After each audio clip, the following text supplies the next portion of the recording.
Alrighty guys, so the Reaper made it home from Busco Beach.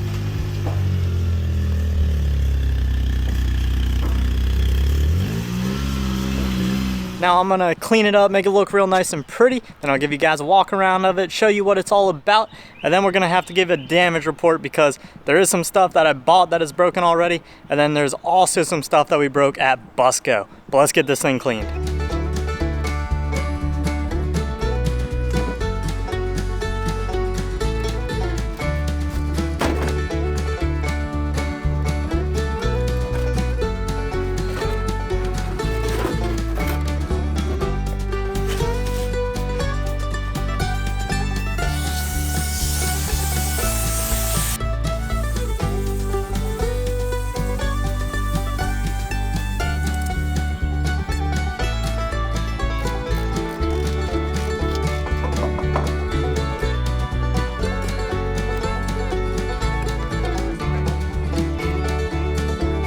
So here it is. This is a 2015 Orion Reaper. This is a 100% Chinese side-by-side.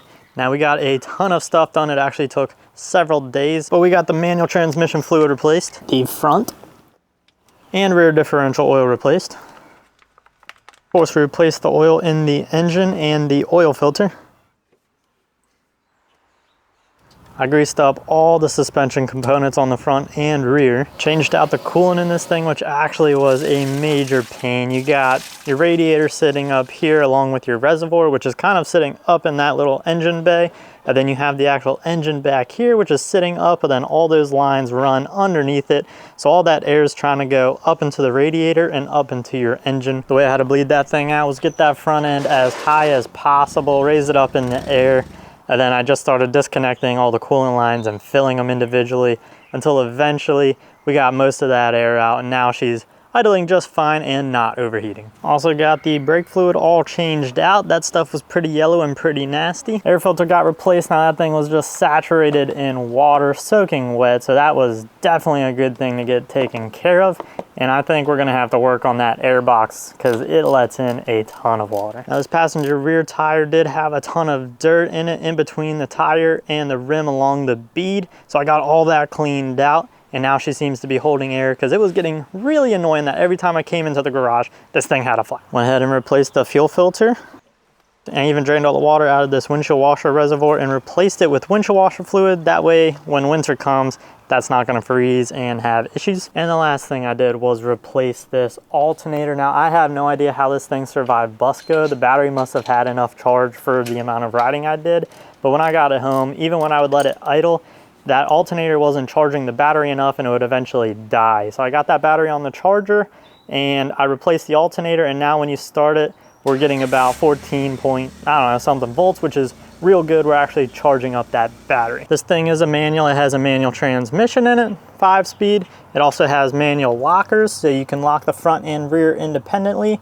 There's the levers for those. Now this engine is made by a company called Chery. It is 812 cc's. It's the same engine they actually run in the John Deere Gators. So finding parts for it is really not that bad. Now old Terry here is far from perfect. I don't know if you can see that, but he has 1,034 miles on him. Now the biggest issue right now is that shift cable.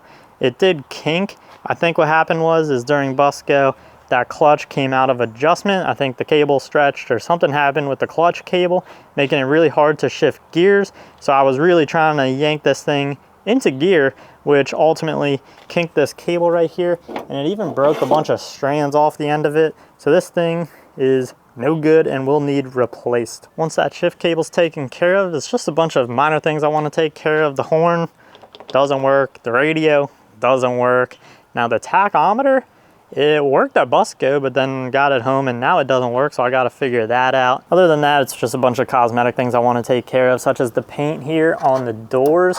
It's really thick and it just didn't adhere at all to this metal, so it's actually like cracking and chipping off. So this door is a little rusty, but I think we'll just sand that and paint it white. It doesn't have to match perfectly. You can also see up here on this frame by the window, same thing, and then the other door is the exact same way. This mirror over here on the passenger side is broken and taped up. I bought it that way. Probably saw in all the videos, but this tail light's missing. It just Didn't have one when I bought it. Floor pans are pretty rusty, but they had these mats in them that just held all that water, and there is 2 little teeny tiny drain plugs up there, but none of that water actually drains. So I ripped the mats out. I think they were just causing that floor to rust. That's not too big of an issue, but I do want to clean that up and spray some sort of like bed liner down in here. And then also up in that corner, I don't know if you can see it, but there is a little hole up there. I do want to make that bigger and put one of the plugs in there like the Jeep have. That way if I do get water, I can pull that plug and it'll be much bigger and actually drain the floor. Oh, and another bigger issue is this battery is just loose in here. There is no actual thing that ties it down. You just have these bars with these threaded ends on them. So I am gonna have to make some sort of bar that runs across with some holes in it that'll actually clamp that battery down. That's kind of important, I guess. So at Busco, I just used this zip tie here and wrapped it around that negative terminal, and I wrapped it around this little bracket here. You know, not the best, but it worked for the weekend. Now that's pretty much what I had planned for this thing. I want to get it back together, mostly stock, run it, see what it's all about, see what it's capable of, and then we can start doing some heavy modification and actually making this thing pretty cool. I know it's gonna break. It's a Chinese side-by-side. I mean, it's gonna break, it's gonna have issues. But as that stuff breaks, we're just gonna beef it up, upgrade it, and make it that much better. So on the next video, we're gonna get this thing running again, take it over to a buddy's house and do pretty much like a shakedown test and just see what it's capable of.